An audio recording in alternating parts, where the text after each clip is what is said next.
మస్తు ఆకలి అవుతుంది అనమాట. మనం అంటే వెయిట్ చేస్తాం కానీ పిల్లలు వెయిట్ చేయలేరు కదా. ఆకలి వేస్తుంది పాపం దేవాంశకి. సో అంటే అది అయితే 2 ఇడ్లీలు 2 వడలు తీసుకొచ్చి తినిపిస్తుండే బాబుకి. ఇక మేము కూడా తినేస్తే అయిపోతుంది, ఇక పోయి ఆగకుండా ఇక డ్రైవ్ చేయకపోవచ్చు అని చెప్పేసి.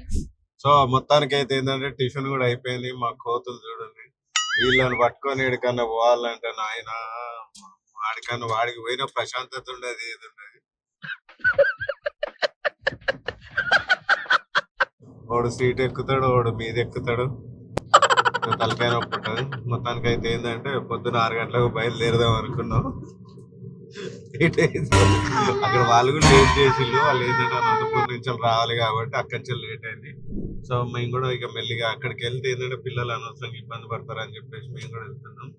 యాక్చువల్గా ఏంటంటే యాదగిరిగుట్టలో అనుకున్నాం, ఎందుకంటే సో మనం ఏంటంటే ఒక పుణ్యక్షేత్రంలో ఇచ్చినట్టు ఉంటది. అట్లా ఏంటంటే చిన్నవానికి కూడా ఏంటంటే ఏం చేస్తున్నాం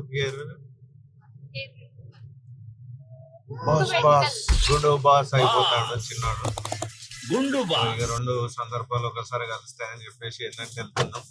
టిఫిన్ అయిపోయింది.